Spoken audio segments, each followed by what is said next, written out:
Good Thursday evening and welcome to the NCWLIFE Evening News. I'm Grant Olson.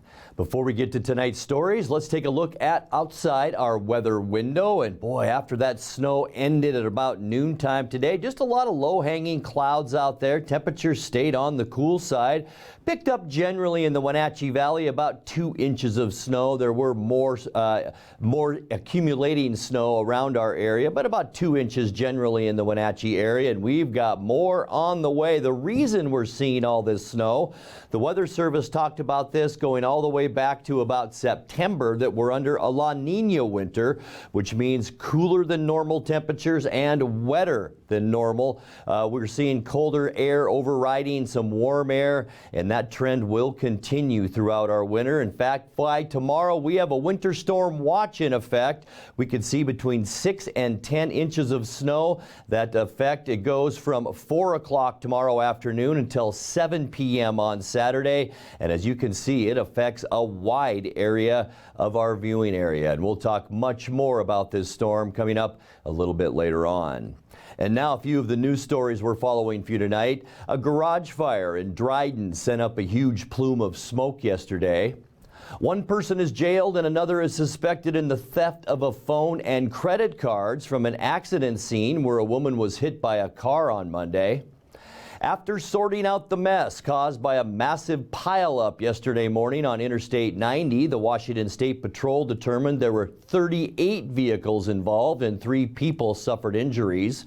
And more weather-related collisions forced the closure of I-90 again today, this time at 3 different places.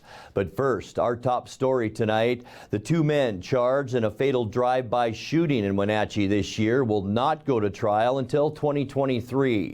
Yesterday, a Chelan County judge set a trial date in February for Benito Edward Licea, charged with second-degree murder in the death of 21-year-old David Lamelli Vasquez last April. Licea's co-defendant, Andrew Francis Morrow, will face trial 2 months later. The 2 men are accused of carrying out the shooting that killed Vasquez in the 800 block of South Methouse Street and then fleeing from police, only to be captured in East Wenatchee. Wenatchee police believe Morrow acted as both driver and gunman in the attack, which may have arisen from a dispute over a girlfriend. Well, a garage fire in Dryden sent up a huge plume of smoke yesterday, but no one was injured. Chelan County Fire District 6 was called to the scene on Stein Hill Road at about 11:20 a.m. Assistant Chief Andy Lee said the fire started inside the attached garage of a 2-story home and took about 2.5 hours to bring under control. 2 people live at the home, but Lee said they were not hurt. District 6 got help handling the 2-alarm fire from other departments around the region, including Wenatchee Valley Fire, Lake Wenatchee Fire and Rescue, and units from Kashmir and Leavenworth. Lee said the cause of the fire is not yet known. Well, 1 person is jailed and another is suspended in the theft of a phone and credit cards from an accident scene where a woman was hit by a car on Monday.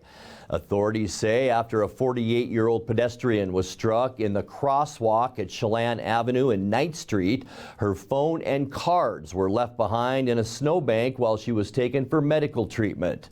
41-year-old Margie Ruth Gurley of East Wenatchee and a male partner allegedly picked up the items, traveled from Wenatchee to Chelan, and then used the credit cards to pay for drinks and a hotel room.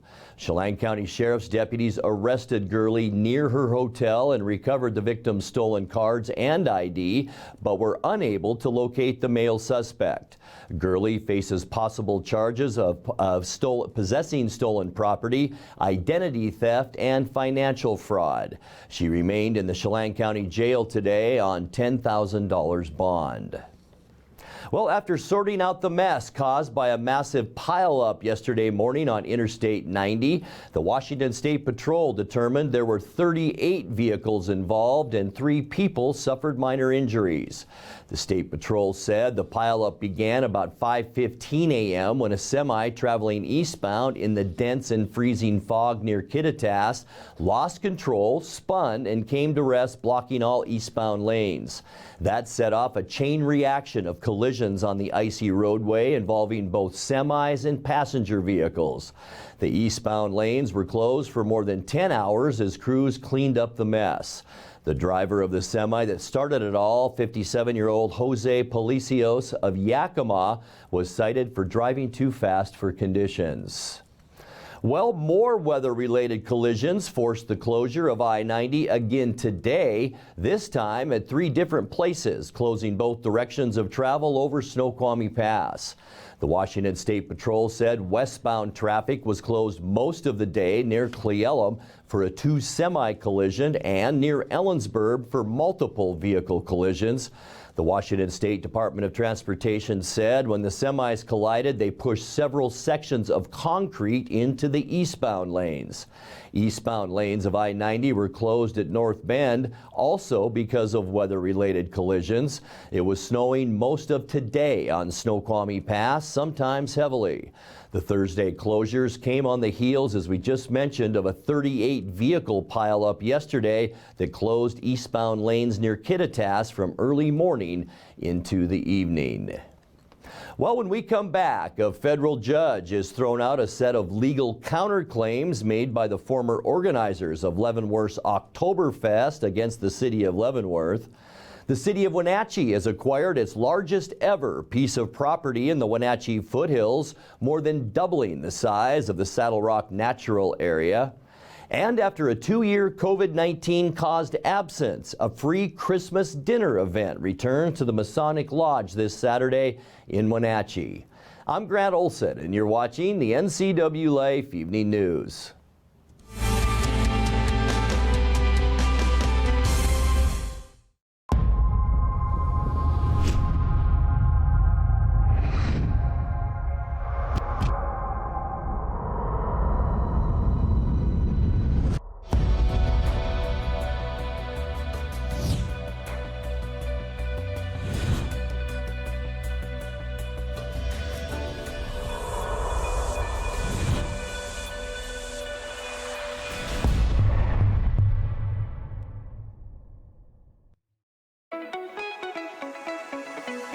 Blue Lagoon Pool and Spa end of the year blowout sale is going on now. Spas are scientifically proven to improve sleep and ease arthritis pain.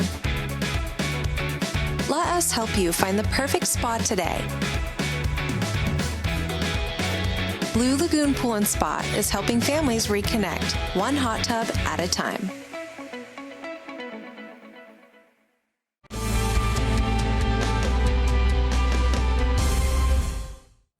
Welcome back. In another news, a federal judge has thrown out a set of legal counterclaims made by the former organizers of Leavenworth's Oktoberfest against the city of Leavenworth and its Chamber of Commerce.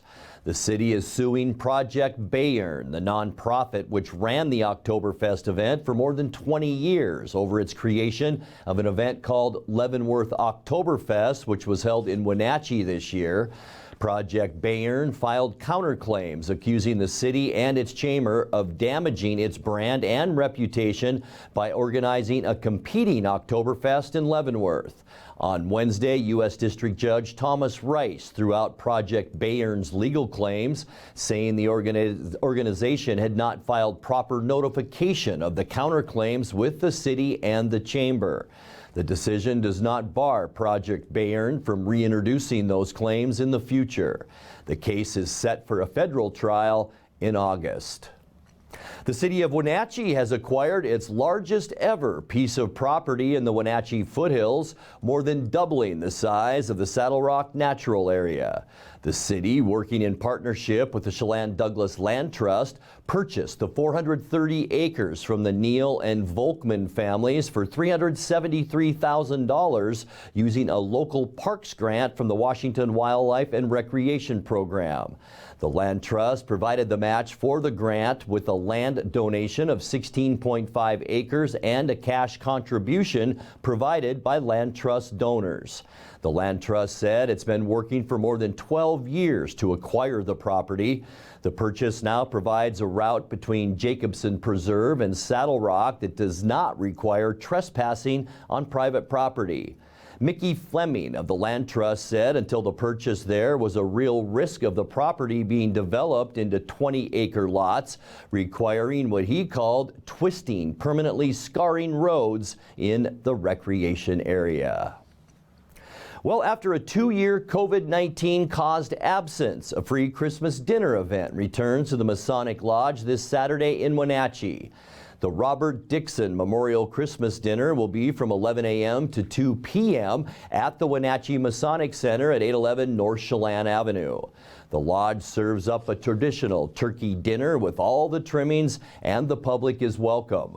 There also will be an appearance by who else? Santa Claus. You're watching the NCWLIFE Evening News. Coming up next, tonight's feature story and your complete local weather forecast. That and much more still to come on the NCWLIFE Evening News. Please stay with us.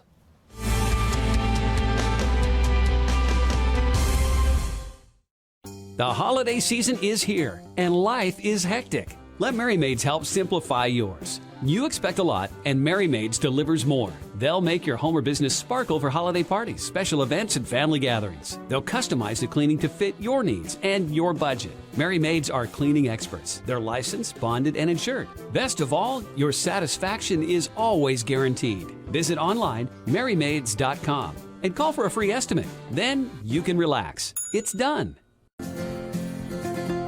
At Local Myth Pizza, we believe in real food, freshly prepared with only premium ingredients. Our cheeses are imported from Italy. Our sauces, dressings, and even our sausages are made in-house fresh daily.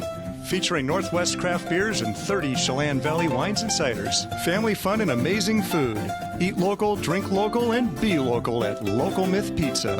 Come see why Sunset Magazine says you can't beat Local Myth Pizza.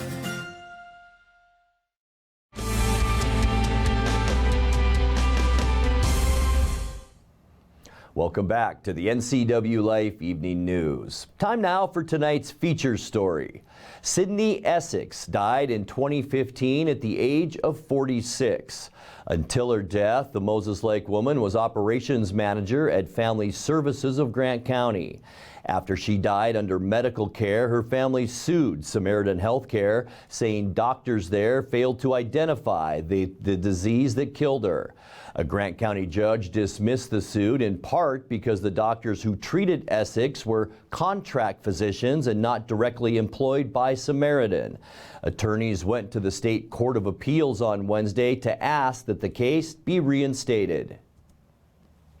To put this discussion in perspective, I think the court is confronted with a choice. Do we continue to look at hospital liability solely from the perspective of providers, or do we also consider the perspective of patients who are not parties to agreements between the providers as to how they structure their relationship, patients who do not know or have awareness of the terms of that relationship as has been structured by the providers, and patients who come to the emergency room in varying levels of pain or consciousness, because that's the nature of emergency care. It seems to me that whether or not we're going to somehow change theories or expand theories of liability that the hospital has, that's a question of policy. That's one of the main things we've got to be looking at. It's a question of policy. And as you say, if it's not broken, don't fix it. I think everyone's aware that at least in Central Washington, Eastern Washington, we have issues with rural hospitals and whether or not they're going to remain liquid. And at this point, from a policy perspective, I don't know how this change might affect the viability of these rural hospitals. So legitimate concern. Is that an appropriate concern for us as courts, that we don't want to bankrupt a certain kind of defendant, so we therefore?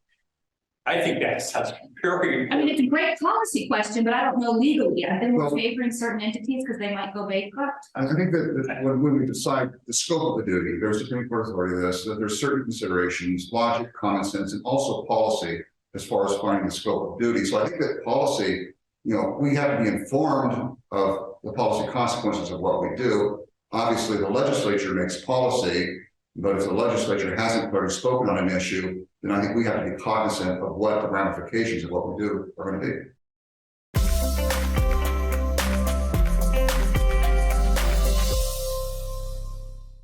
Time now for a check of your north central Washington weather forecast. Hope your Thursday was a good one. We had lots of clouds out there and about 2 inches of snow this morning throughout the Wenatchee area. It was kind of that dry snow this morning, so we didn't get a lot of moisture out of it, but did keep things nice and white as we look down at the Wenatchee Valley from our cross camera up on Wenatchee Heights. And you can see those clouds as they stuck around for most of the afternoon today. And boy, do we have a storm to talk about. We'll do that in a second. 27 our unofficial high temperature today, and that was off and on since about 10 this morning. We've been generally around 25 for most of the day. 35 is our normal high temperature for this time of year. 52 our record, and that was set in 1991. This morning 24, and that's pretty close to where we should be for normal. 26 is our normal low, and our record low, a chilly 1 below zero, set in 1972. We did pick up 5/100ths of an inch out of that snow overnight in this morning, and that now gets us to 8.13 inches going back to January 1st. Sunrise 7:35 and sunset is at 4:10. We talked about a storm moving our way, and this was issued early this afternoon by the National Weather Service. A winter storm watch. Heavy snow is possible. We could see between 6 and 10 inches of snow. We are talking from 4 in the afternoon tomorrow until 7 p.m. Saturday night, and that affects, as you can see, a large area of our viewers for NCWLIFE channel. All of these locations, yeah, we could see 6 to 10 inches of snow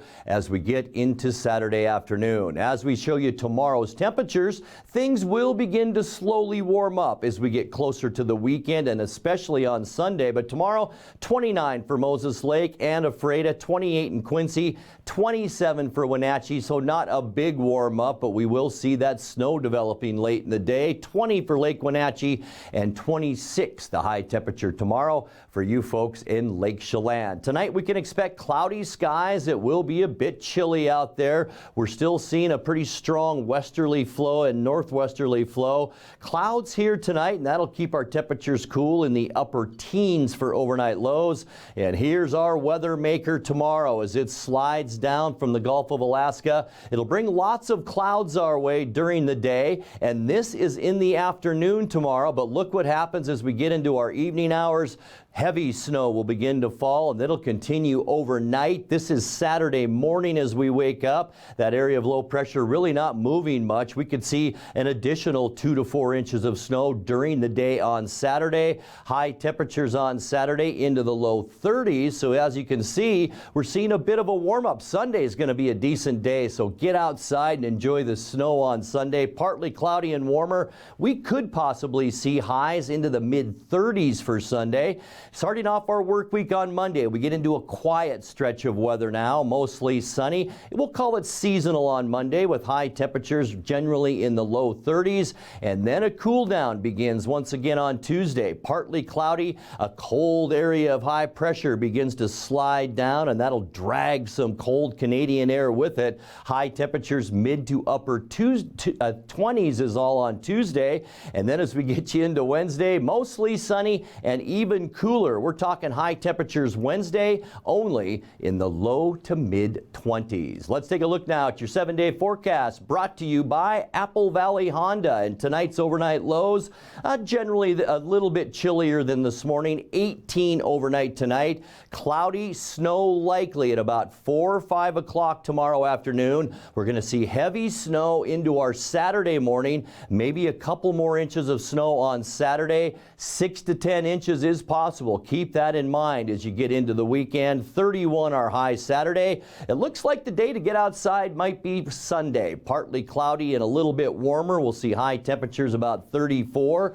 32 for your Monday with mostly sunny skies. And then another cool down begins Tuesday into Wednesday. We'll see partly cloudy to mostly sunny skies both days. 28 your high on Tuesday, and a very chilly 25 for a high temperature on Wednesday. And that's a look at your local weather forecast. Coming up next, tonight's sports report with Eric Granstrom and more as the NCWLIFE Evening News continues right after this.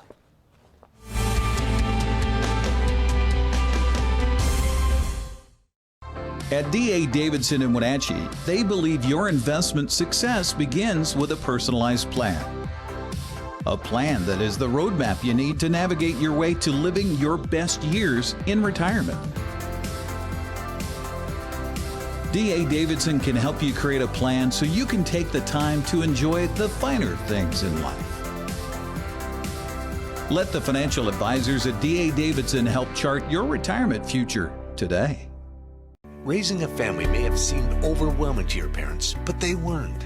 Coach, teacher, life guide, caregiver. Family takes care of family. And as the circle of life continues, you now are their caregiver. It may seem overwhelming, but we're here to help you find the support services necessary so you can provide quality care to your elders. Call Aging and Adult Care of Central Washington at 1-800-572-4459.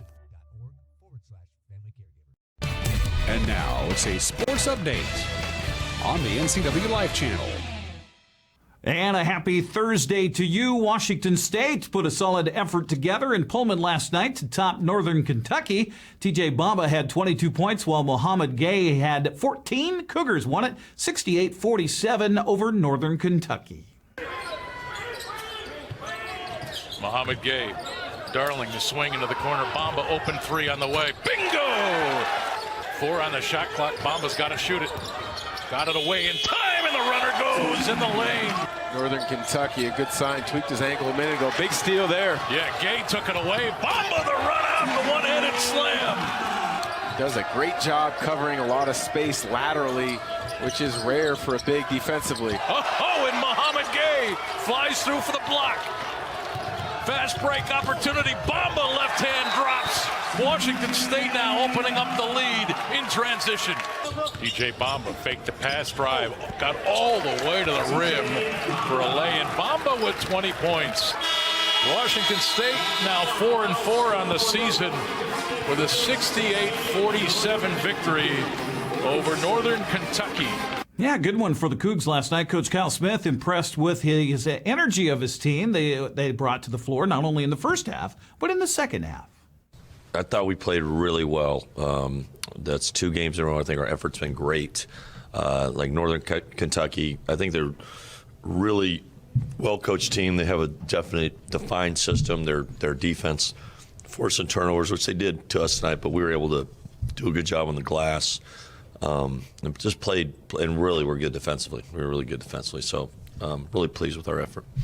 Cougs with win also in men's action last night. Tyrese Davis scored the go-ahead bucket with 24 ticks left, and Cal missed a shot at the buzzer. Eastern Washington knocked off the Bears 50-48. Davis scored 14 points to lead the Eagles, while Casey Jones had 10 points and a career-high 14 rebounds.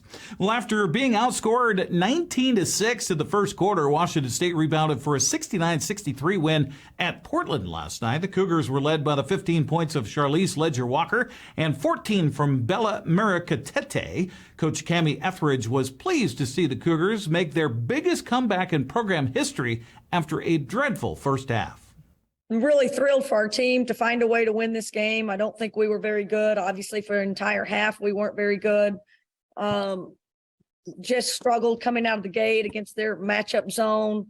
It took well over probably 12 or 13 minutes, and then I thought we had great energy that came off the bench, and Grace Sarver again and AT again. And I think Yo got to the rim against that zone. They just we started attacking it a little bit better and treating it more like, I just thought our guards were real stood up and afraid to attack and penetrate. And when they did a better job of that, at least it gave us some hope going into halftime. By the way, if you want to see the full highlights of the games for the Cougar women and the men, head to our website, ncwlife.com. On to the prep girls basketball schedule for tonight. Cascade hosting Chelan. Coming up at 6, Manson is at Entiat. Oroville plays host to Pateros, and Liberty Bell visits Brewster. The boys' schedule looks very similar, only different time frames. Chelan and Cascade tip in Leavenworth at 7:15. 7:30 games have Manson at Entiat, Pateros at Oroville, and Liberty Bell at Brewster. Only 3 grapplers for Moses Lake were able to post wins last night in dual defeat at the hands of Sunnyside.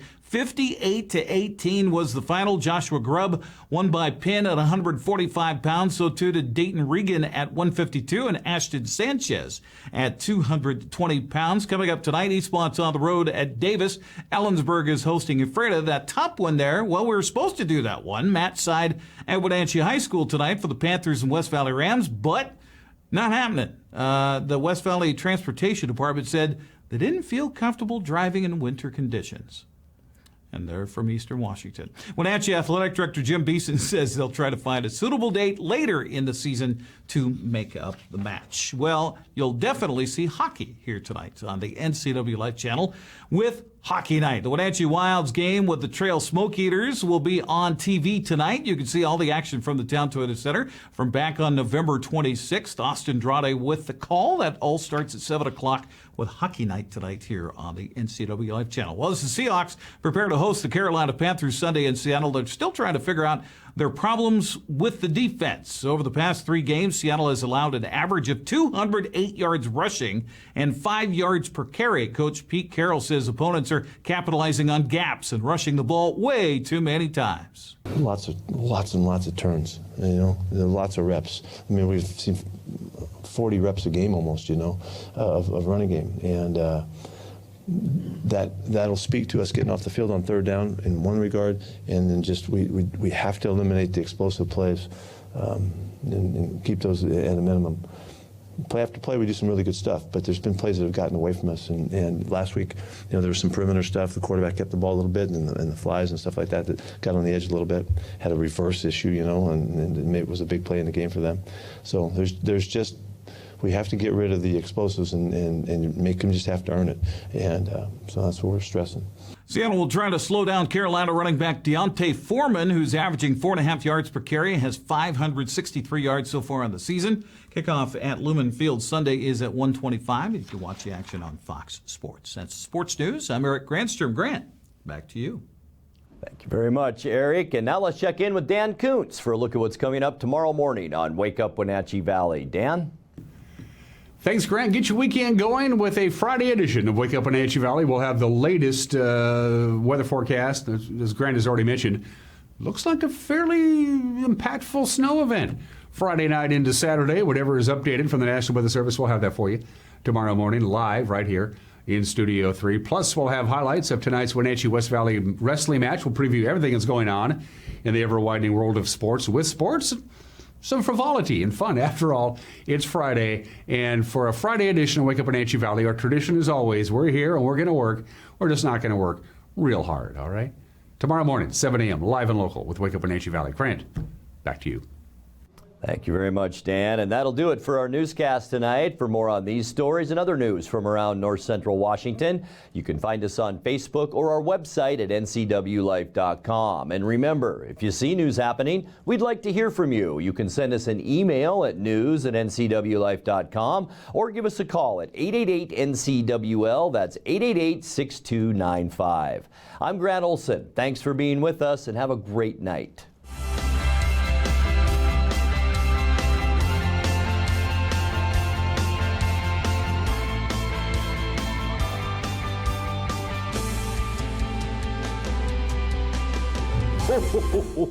Now, am I looking into this camera, or am I looking, where am I looking? We're going to have you just look at The holiday season is coming, and Santa's making his 15-second commercial for NCWLIFE channel. Are you?